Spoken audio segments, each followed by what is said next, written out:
The number one reason that people would get a greenhouse is that it allows them to control the area that they're growing plants. Field growing has numerous variables, and it is often more a case of reacting rather than controlling the growing situation. In a greenhouse, there are three main areas that you have control over and that you can exercise control.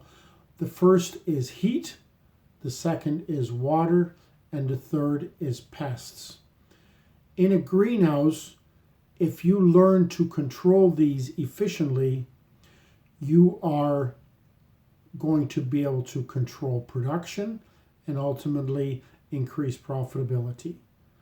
I'm Norm from Multi-Shelter Solutions, and I would like to emphasize that I am not a grower.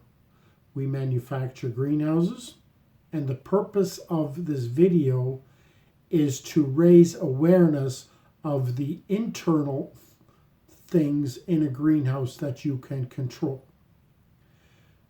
Before I start with that, I would like to just quickly emphasize an external force that you need to become aware of, and that is aerodynamics.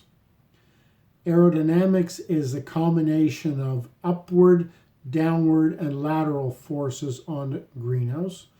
And unless you understand these forces and how to deal with them, your greenhouse is not going to stay where it is intended in a fashion that will allow increased productivity. Now, greenhouses will also enhance the environment with which you are growing. The first area I would like to cover is heat. Now, the concept of heat in a greenhouse can be broken into smaller areas. The first is containing heat, the second is expelling heat, and the third is the uniformity of the heat. Containing heat is primarily a winter focus. You will decide on what kind of heat you are going to apply, the quantity of heat, and making the greenhouse more heat efficient so that every dollar of heat that you put into the greenhouse is something that will benefit the plants rather than just going out through the roof. Expelling heat is primarily a summer issue, and which is ventilation. Ventilation is a complex consideration since there are many different choices. These can either be passive or mechanical, and it really is a matter of cost versus benefit. The only way you can make proper choices is through thorough research and investigation. The third area when it comes to heat that you need to control is uniformity and consistency. This is primarily a consideration during the transition times, either from winter to summer or from summer to winter, when the temperatures outside are anything but consistent. You need to know how to react and control the variable days. The next big area that you have to control in a greenhouse is water. And this is also a concept that can be broken into smaller parts. One is applying water, the next is drainage, and the third is humidity. Irrigation is the concept of applying water. And as with ventilation, there are lots of choices, and you need to understand the culture that your plant requires so that you can apply the amount and the location and the quantity of the water when they need it. Drainage is a significant consideration for getting rid of excess water, and often this also includes dealing with the water table. So this is something that you need to learn how to deal with and control. Humidity has to do with moisture in the air.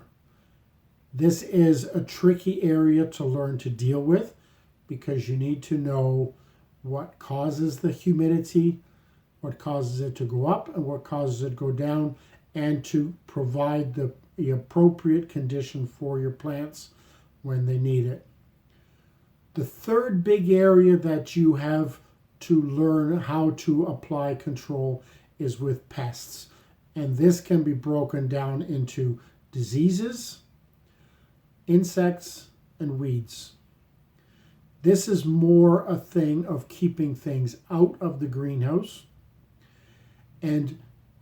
But the big thing with disease control is that you are providing a healthy environment for your plants.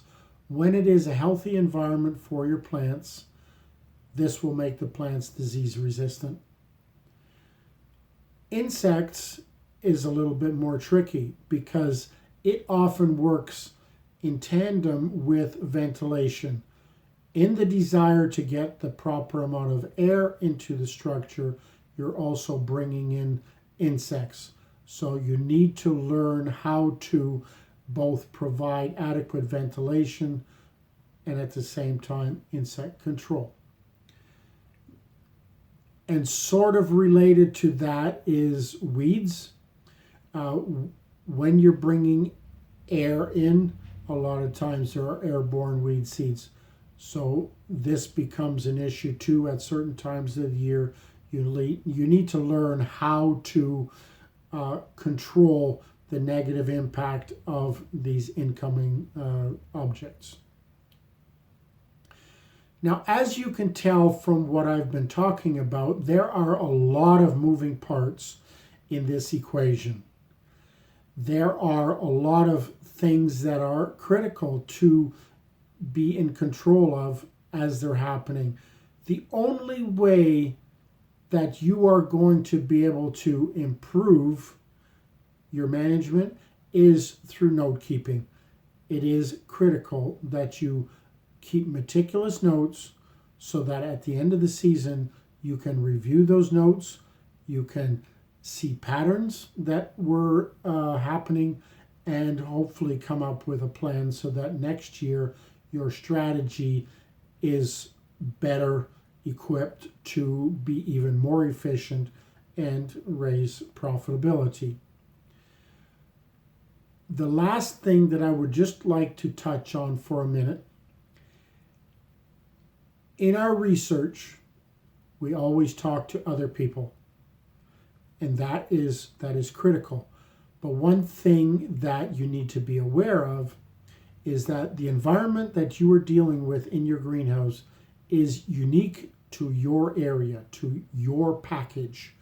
And so when you are getting advice on how to deal with problems, they always need to be tempered with the knowledge of what set of circumstances is this other individual dealing with that would cause him or her to say and advise different things. So this is a context that always needs to be applied to everything that you are looking to implement.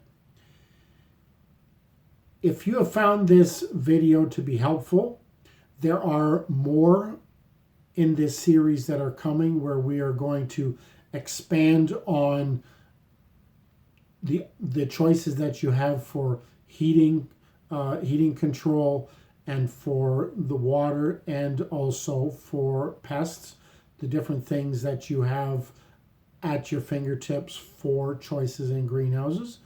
And we urge you to hit subscribe and to be aware of when these are coming. Thank you for your time, and we look forward to hearing from you.